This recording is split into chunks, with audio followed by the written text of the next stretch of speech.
when you get into this work, when you trying to make change, faith is going to play a big part in it too. You just heard somebody like he had to make a critical decision in his life. Does it go this way or go this way, right? And when you're trying to make impact, when you're trying to change the world, it's going to be a little uncomfortableness in it, right? You're going to have to make yourself uncomfortable and make, again, that hard decision that may not feel like the right decision. Obviously praying to God and asking God to lead you, but you got to be okay with that. And you got to sit in that and trust in that that was the right decision you made, and you have to make up. And one thing I say is it's not about is making a decision and making it right? Instead of trying to make the right decision, make a decision and make it right.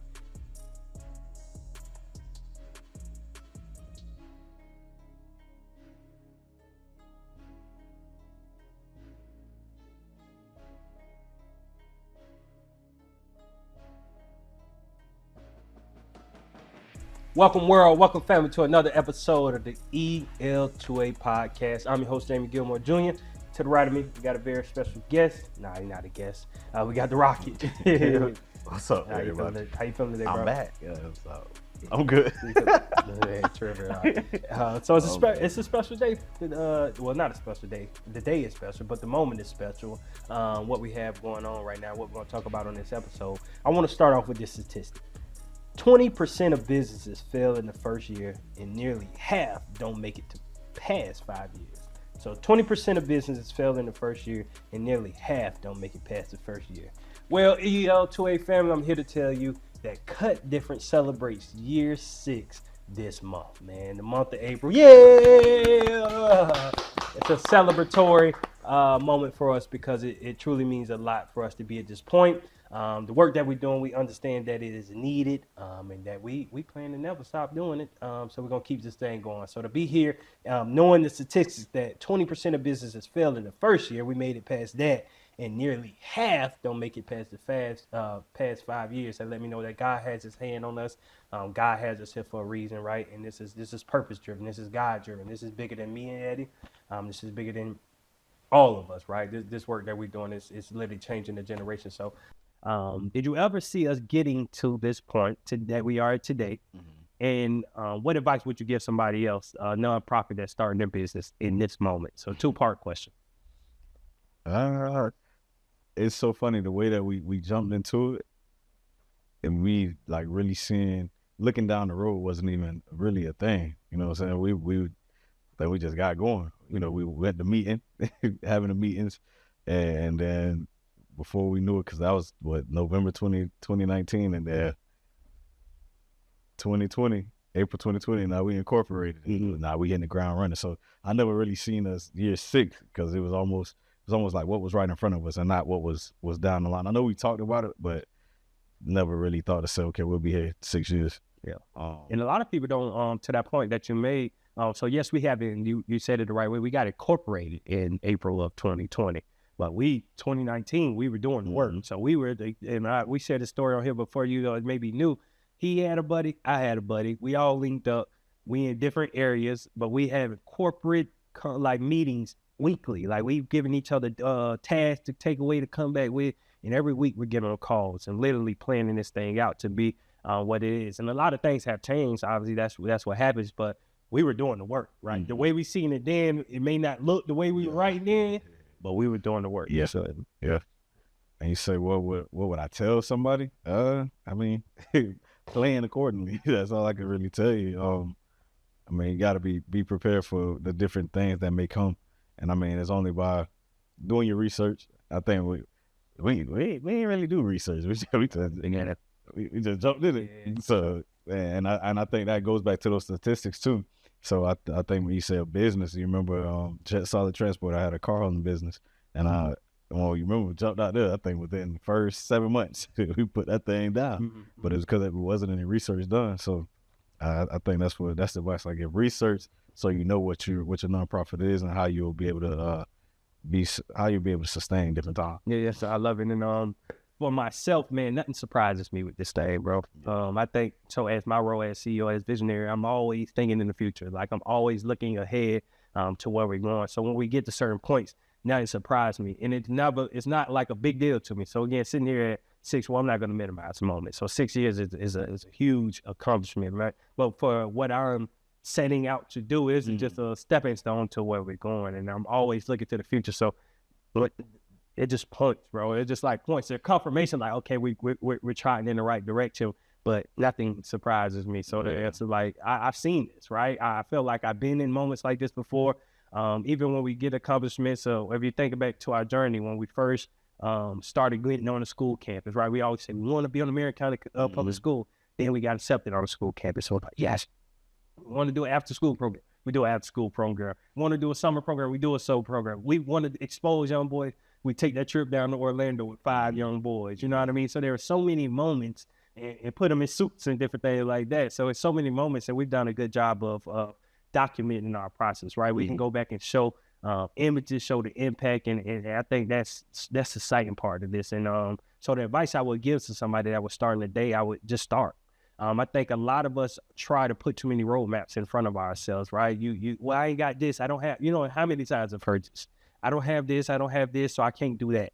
Just do it. Just start. And along the way, you will get everything you need, but you have to start.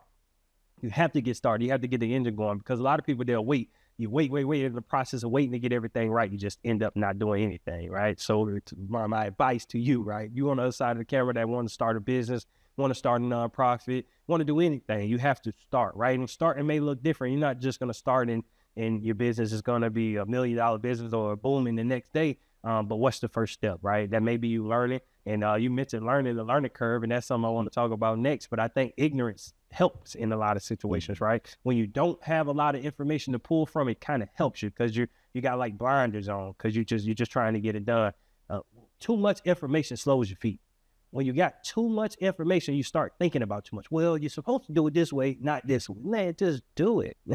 Just do it. So unrelease everything you think, right? And just get it done. Like, get up each and every day, daily deposits, and make it happen. And with that being said, I do want to ask you, when you think about the nonprofit, like, what did you know? When you think about starting the nonprofit, when we started it, like, what did you know about nonprofits when we started? You don't make money. That's about all I knew. And then we, like you say, along that journey, we were trying to figure out how can we bring in money. You know what I'm saying? And I think that's probably, let's stay with that one. Yeah. Don't make money.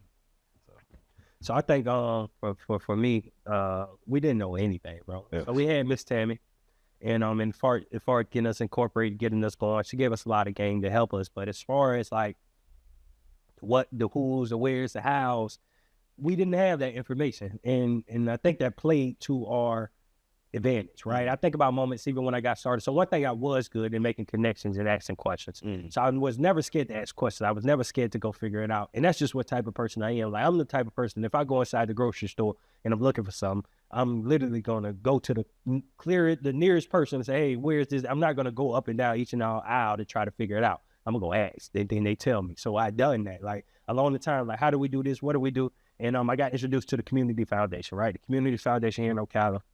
And they did a great job of helping us, like pointing us out. This is what you do. This is how you do it. But there's just certain information that I was getting from them that I was like, I don't know.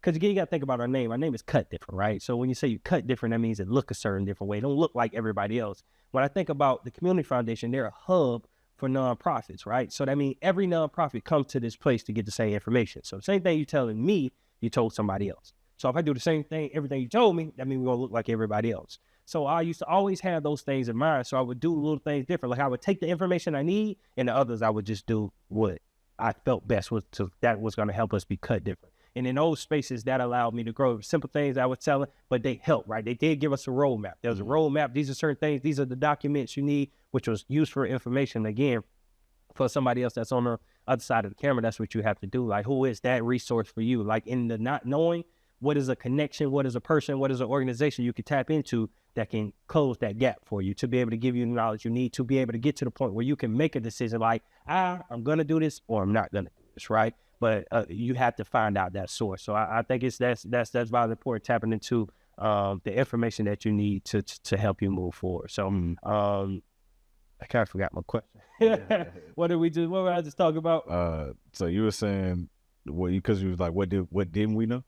What did we know? I think I was just saying, like, it's best to operate out of, like, out of ignorance, out of not knowing. So there are certain information that you're going to have to tap into, but a lot of the things is just doing your self-research. And not knowing is not an excuse in this day and age. Let me say that, right? There's too much information out there. Google, ChatGPT, like, it's too many things that you can lock into to be able to find out any information that you need. So never say that you don't know. But in the process of not knowing, there's things you learn. And even now, I may have shared this on here. There's with our events, right? We get people that look at our events, and I had someone get upset that I didn't invite them to an event, and it was a thing. And kind of figure out, I would tell this person, I don't invite nobody to an event. Like, I didn't at the time. I wasn't like personally calling people to invite them to an event. And this is what you're supposed to do. This is what elected officials expect, right? And this certain elected official, I didn't do that. And that was a standard that was happening, but I didn't know that, right? So again, that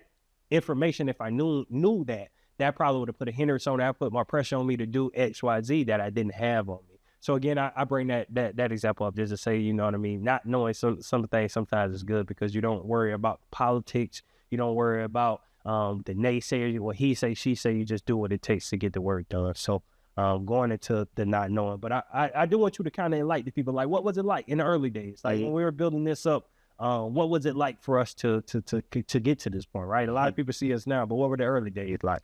So playing sports, how do you be playing football? So how are you a championship team that wins the national, not the national championship, but the Super Bowl? Yeah. And then I want to beat you next year, but so what would I have to do to beat you? If I seen you weren't running plays that work for you, I'm still your playbook. Yeah, like you said, I'm gonna put my own little spin to it. But I think that was one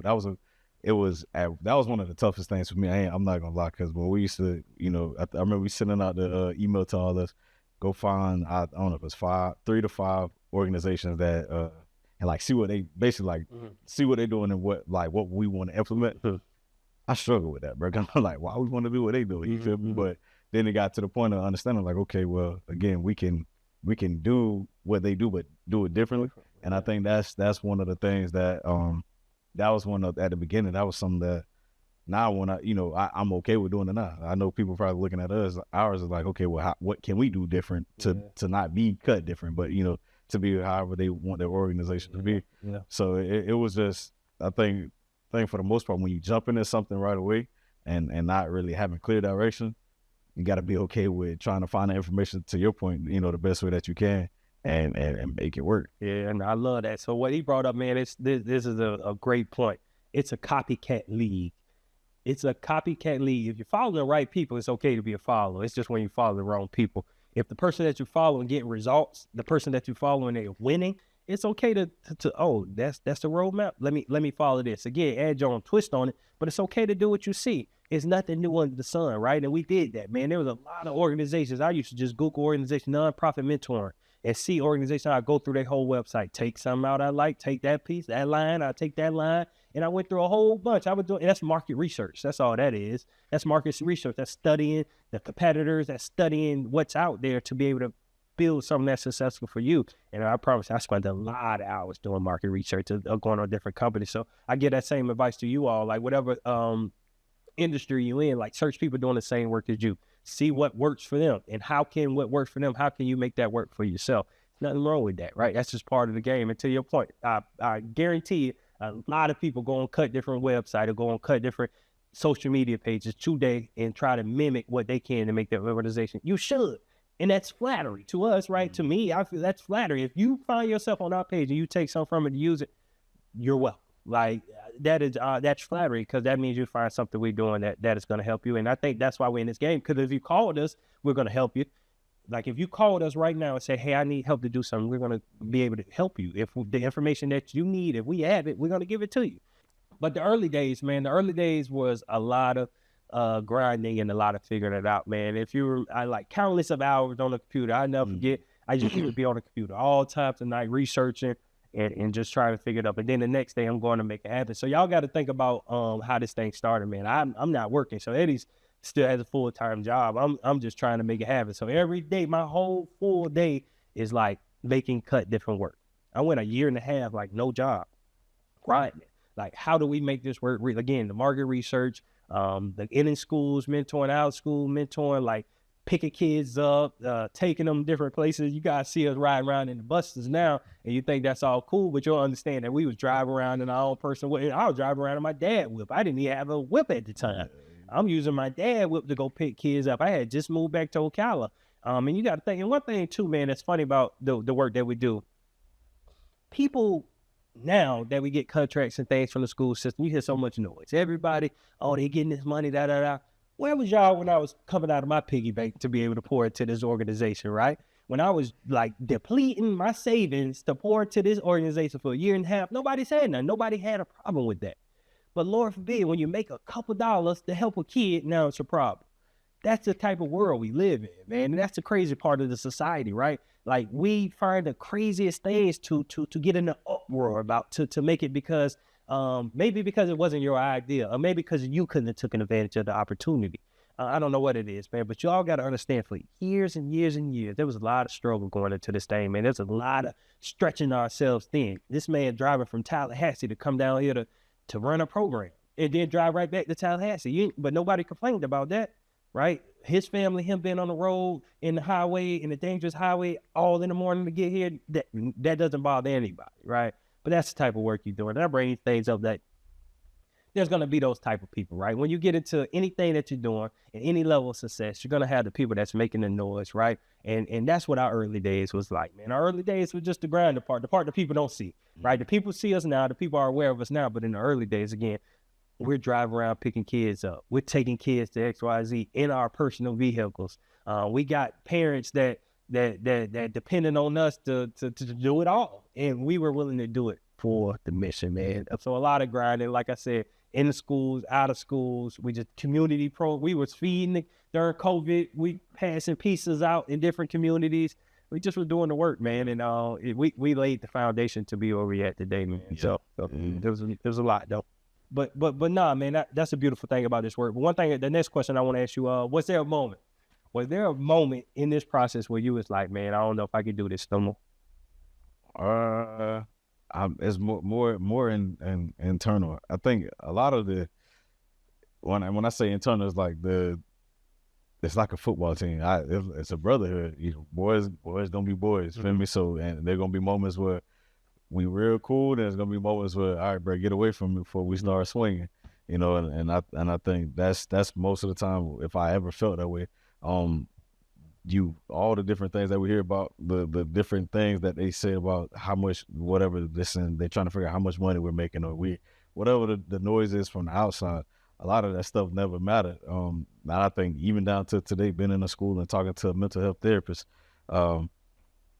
just with some of the things that when we know what we're doing it for, a lot of that stuff don't matter, because at the end of the day, we know who we're doing it for. It's nothing to please. It's not to please us. You know what I'm saying? We doing something that God called us to do. Nobody would have ever thought that this would have been, this was our career. You know what I'm saying? So to be doing it now, it's a blessing. So I never, other than the internal, not being on the same page. Hold on. So tell us about the time where you, because you was about to give him a job. I had to call you to say, bro, I need you.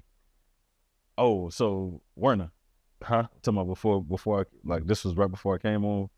Yeah, you was about to, yeah. So that was, but we still, Kut Different was still a thing though. So people probably don't know that story. Like, you know what I mean? So there was a point in shift again. I'm trying to make the real, like, bro, we were like, you had to feed the family. I didn't have no kids. You had kids that you had to feed. So I was in the crib at home, right? Because I'm just moving back from college. I'm in the crib at home. So, and I got a little money saved up, right? So I can deplete my bank account and not have to feed nobody. You ain't to feed people, right? So you were trying to feed your family, and through the process of that, I was like, hey, Brian, something happened, and I was like, I need you. So talk about that. Yeah, so at that time, that's when I was year 7 at Cone Distributing, and that's where my boy, he was driving trucks. I think so. We did talk about it briefly in one episode, but I remember my boy was like, hey man, they paying so many dollars, and I got my CDL, so it makes sense. Like, let's go ahead and let's shift that way. And in that process of talking to his name was Ryan. I think Ryan Russ, to be exact. But emailing Ryan, he getting ready to set up the whole orientation and training and all that. That's when you called and was like, bro, I need you. But I remember being in the shower that night, like, okay, God, you know what I'm saying? Like, what to do, because my mom was saying, this is what I'm about to be over the road. That's cool with me. I got to feed the family. But then, like you said, when you called, it was just like, okay, well, God, what makes sense? And I mean, hey, yeah, trusting that I was making the right decision, trusting that God was going to lead me in the right way, and which He has. So, it's gonna come times, and it may come times like that for other people in nonprofits, or when you try to set out on a venture, a business adventure, things may come up where you gotta really be, you gotta be obedient to what God says. That's when praying really kick in. You know what I'm saying? Because you never know what's gonna happen. Business not gonna always go good. You know what I'm saying? And who do you trust? You trust, or who do you listen to? The people that's on the outside looking in, or the man above. So no, and that goes to faith. So I wanted him to bring that up just to hit on faith. When you get into this work, when you trying to make change, faith is going to play a big part in it too. You just heard somebody like he had to make a critical decision in his life. Does it go this way or go this way, right? And when you're trying to make impact, when you're trying to change the world, it's going to be a little uncomfortableness in it, right? You're going to have to make yourself uncomfortable and make, again, that hard decision that may not feel like the right decision. Obviously praying to God and asking God to lead you, but you got to be okay with that. And you got to sit in that and trusting that that was the right decision you made, and you have to make up. And one thing I say is it's not about is making a decision and making it right? Instead of trying to make the right decision, make a decision and make it right. And through the process of faith and through the process of doing the work, that's what we've been doing, right? We've been making the decision right. And that may and anything can happen. Like you got to understand, in the nonprofit field, anything can happen. Like funding structures can fall. Anything can happen today, tomorrow, that just, turns things a different around. But that, again, that's in the faith. Obviously, we're trying to build channels that we can create a moat around ourselves where we don't have to worry about those things, that we can create funding where we don't have to worry about different things to be able to keep ourselves afloat. But that's a real battle. No matter how you see us, we are still at the stage of where we're trying to keep this thing going. And at every phase, it's going to be like that, man. So in each level, new devils. Each level, new devils, right? There's going to be new things that are trying to tear you apart, new information that you need to learn. There's new resources that you need to tap into. Each level you go, right? When you first started out, like I said, people don't care because you're pouring your own money into it. You get to another level, then they get a little more serious because they say, oh, they real. They really trying to do this. Oh, let me see what they got going on. Now more people are paying attention. Then you get to the next level, and then God forbid you start getting some funding. Oh, they at your neck now because they're like, well, why are you giving them this money? I don't care about that. I care about this. The money should be going to this. And then you get to like it's always going to be people that are trying to tear you down and whatever you're doing, man. So you just got to stay the course. So to get into the meat and bolts of it, what I really want us to get on this episode, 6 lessons we learned. You're going to give 3. I'm going to give 3. So through Kut Different, right? I want us to educate the folk. 6 lessons you learned. So we can go back and forth. You can get one, I get one, and we get to 6. Then we'll wrap this thing up. Keep going. Talk to me. I'm gonna say keep going, because in times, again, I just said it, things gonna get tough sometimes where everybody not on the same page, but you still keep going. The plan that we originally set out for the community fund, they may not work out the right way, but you get there and you still make it work. You know what I'm saying? At the end of the day, and then you get ready for the one next year. So just keep going. Yeah. I'm going to say ignorance. I'm going to keep getting on that, but I'm going to say, I ain't going to say ignorance is key, but ignorance isn't a weakness. So ignorance isn't a weakness. And I say that because in not knowing, you just do it. Like babies, right? So babies are ignorant to certain situations. They don't know the stove is hot. That's why they touch the stove. Then they learn through touching, okay, that's hot, I ain't going to touch it. So babies, you have to have like a baby type mind, right? Like that I'm just going through this process unafraid. Like I'm just going to make it happen. And through the process, I'm going to learn. Like if I touch it, it's hot. If I go over here and it's like I adapt through it, but I don't stop. You don't too much never see a baby that stops, right? They continue going until they learn how to walk, to crawl, and then they learn how to walk, and then they start learning how to run, right? That's the process. And then as we get to humans and you start thinking about too much, right? Keep that baby childlike interest in what you're doing, right? Be able to crawl, be able to start, getting up, walking, falling, but never get to the part where you get to the adult stage where you just cripple yourself and because too much information to stop you from doing what you want. So ignorance is not a weakness. And due diligence. And I guess that goes back to what we said. So you research. So once we got into it, it was like trying to figure out, researching what the things that we wanted to do. So going back to trying to, if there was I remember for sure when we were talking about doing our community fun day, I remember going on YouTube and I put community fun day in the computer and Google. In YouTube, but nothing came up. But I just remember like I just kept putting different things in until it made sense. Until I seen, okay, they got bounce houses, they got, different things of that nature, snow cones, and trying to figure out ways to bring people in. But when I say do your due diligence, not just for in the aspect of events, but like even in doing the due diligence on, all right, if this is the industry that we want to be in, if these are the people that we want to work with, youth, okay, what type of youth should we work with, or how should we work with youth? Do the due diligence so that the nonprofit makes sense. Yeah, no, I like it. Due diligence. Mentorship. Mentorship is key. So obviously, cliche, we in the space of mentorship, but mentorship is key throughout this whole process. What I've strove to do is find mentorship, seek mentorship, and through seeking mentorship, I've been able to put myself through with a network of people that's been able to give us advice, give us resources, connect the dots, and be able to align ourselves to get to where we're trying to go. I think too many times, again, you're trying to figure it out on your own.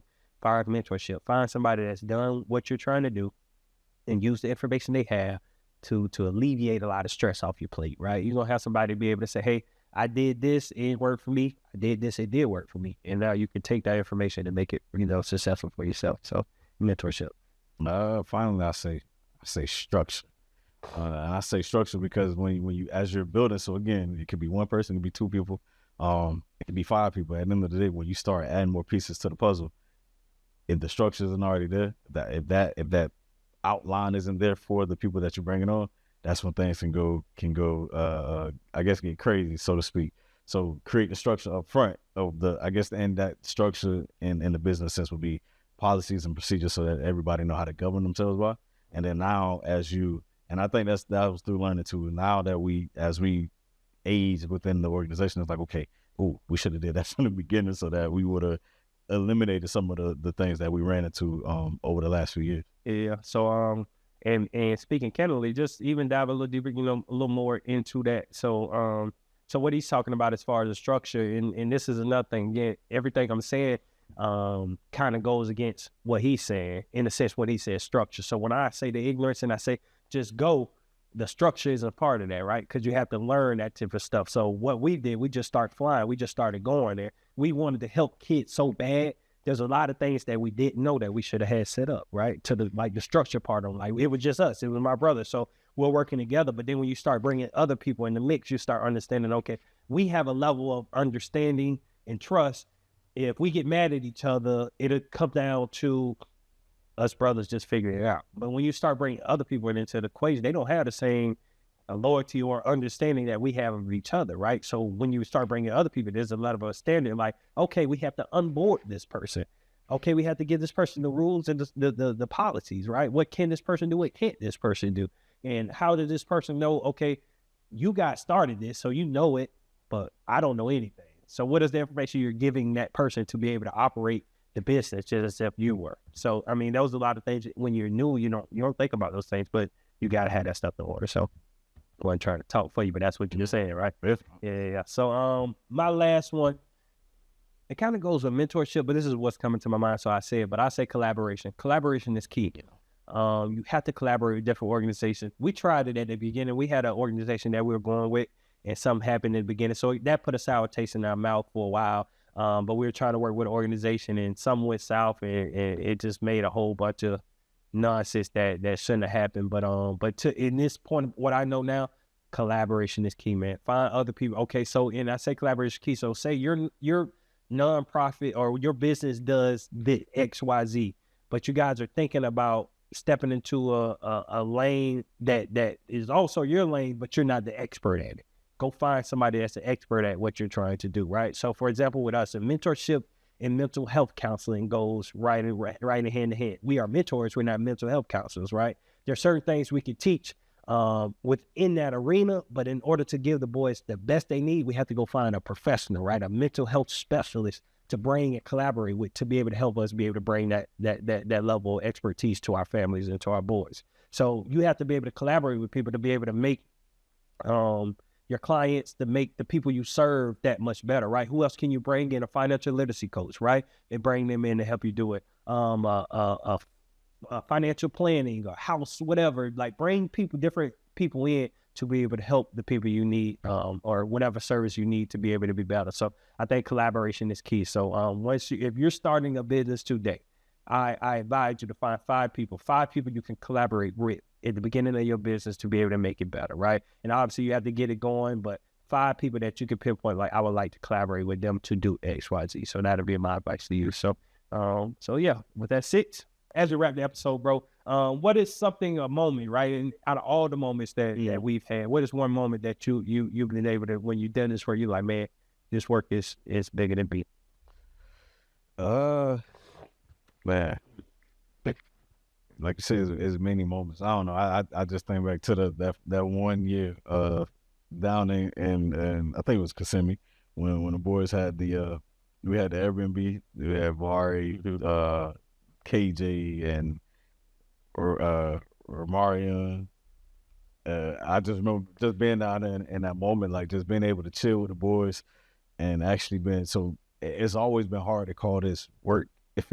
Imagine that, having to call this work, and then you're around your loved ones that when you tell them, yeah, I got to go to work, they like, that's not work because you enjoy doing it. Like, well, dang, you mad at me for enjoying what I do? So, I mean, that moment in the sub when we were down in the house, and that's when, I came down from I don't know if I came down from Tally that day or not, but it was just in that moment, like, being able to, as I'm driving, mentoring, driving down, doing when we were doing the summer program, then Monday and Wednesday, I'm driving down on a Saturday night, Sunday night, but not really caring about what's going to happen, knowing that right after it's over, I got to shoot back to Tallahassee for work on Tuesday. Those are moments that, for me, it was just like, all right, this what it's supposed to be. I enjoy what I do. Yeah.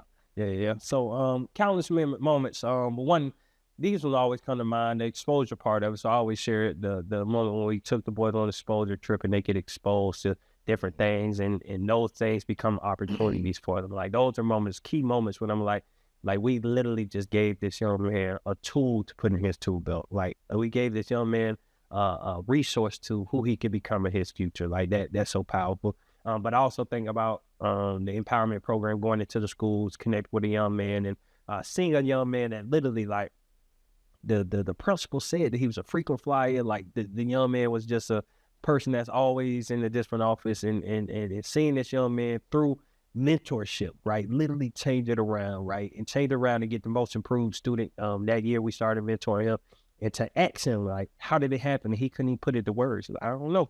It just changed, right? That's the power of what we do, bro. You can't put it to words, right? You can't understand how this thing happens, but it's something about somebody showing up for another person, right? It's something about showing someone you care, and being there, and asking them if they are all right, and actually caring what they say, and giving them the tools to be like just sit. I want to hear from you. Let's journal. Let's do these activities. Like, it's something about that makes a person believe in themselves, and they want to do better for themselves, especially our young people, man. And it's just something about showing up, and it doesn't show up on the test, right? It doesn't show up in the statistics that everybody's trying to say. Like, it shows up in that human being. Like, they feel more happy in their skin. They feel more proud to be who they are, to be who God created them to be. And again, that's the work, man. Again, you don't see it on a report card.